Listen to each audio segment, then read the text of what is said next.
রাষ্ট্রবিজ্ঞানে রাষ্ট্র এবং সরকার দুটো পারস্পরিকভাবে সংযুক্ত, একটি ছাড়া আরেকটি অচল।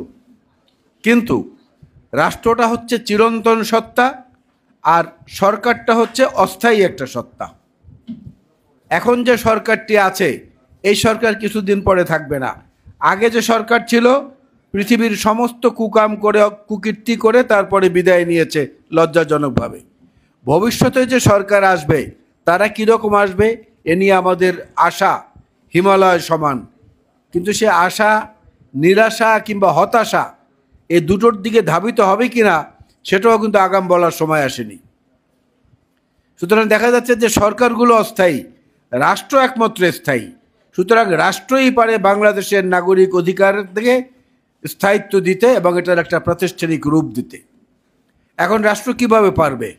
রাষ্ট্রের যে অর্গানগুলো রয়েছে, আইন বিভাগ, বিচার বিভাগ এবং আপনার নির্বাহী বিভাগ, এই তিনটি মূল যে অনুষঙ্গ, এর মধ্যে যদি আন্তঃসংযোগ না থাকে, ইন্টার কমিউনিকেশন না থাকে, তাহলে কিন্তু রাষ্ট্রের পক্ষে সেটা বাস্তবায়ন করা সম্ভব হবে না। আমরা মানে পলিটিক্যাল সায়েন্সের ভাষা এবং বিশ্লেষকরা বলেন যে গণতন্ত্রের বৃহত্তম ভোটারদের দেশ হচ্ছে ভারত। সেই ভারতে এখন পর্যন্ত তাদের জাতীয় সংবিধান 108 বার সংশোধিত হয়েছে, 108 বার। সুতরাং সংস্কারের কিংবা বিশুদ্ধতার কিন্তু কোনো শেষ নেই। এটা একটা অন্তহীন প্রক্রিয়া। মার্কিন যুক্তরাষ্ট্রে যেটা নিয়ে গর্ব করে সারা পৃথিবীতে, তারা মানবাধিকারের প্রবক্তা, তারা মানবাধিকারের জন্য স্ট্যাচু অফ লিবার্টি ওখানে তৈরি করেছে। এই স্ট্যাচু অফ লিবার্টি ফ্রান্স তাদেরকে উপহার দিয়েছিল।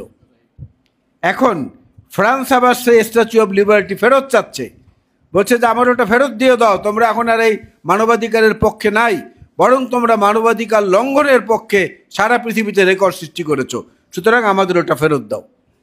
ফ্রান্সের পার্লামেন্টে এইটা নিয়ে আলোচনা হচ্ছে। অর্থাৎ পরিবর্তিত একটা পৃথিবীর মধ্যে কিন্তু আমরা বর্তমানে অবস্থান করছি। ভারতের যেই সংবিধানের নাগরিক অধিকারের ভিত্তিতে জওহরলাল নেহরুর মতো নেতা নির্বাচিত হয়েছেন দেশ পরিচালনার জন্যে, সেই একই রাষ্ট্রে একই সংবিধানের ভিত্তিতে কিন্তু এখন আবার নরেন্দ্র মোদীর মতো লোকও দেশ পরিচালনা করছেন। যেখানে জর্জ অরওয়েল কিংবা জর্জ ওয়াশিংটন কিংবা মার্কিন যুক্তরাষ্ট্রের ইতিহাসে একমাত্র পিএইচডি হোল্ডার, একমাত্র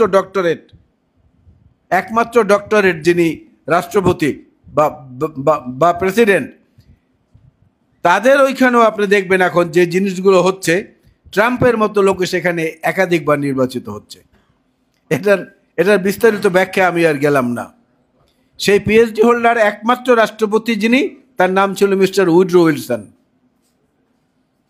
এছাড়া কিন্তু আর কেউ কোনো ডক্টরেট মার্কিন যুক্তরাষ্ট্রে কখনো প্রেসিডেন্ট নির্বাচিত হননি। আমরা তো এক ডক্টরেট সাহেবকে নিয়ে বিশাল প্রত্যাশা করে বসে আছি। কতটুকু হয়েছে, কতটুকু সামনে হবে, সেটা দেখার অপেক্ষা এবং সেটা বিবেকবোধের বিষয় বলে আমরা মনে করি।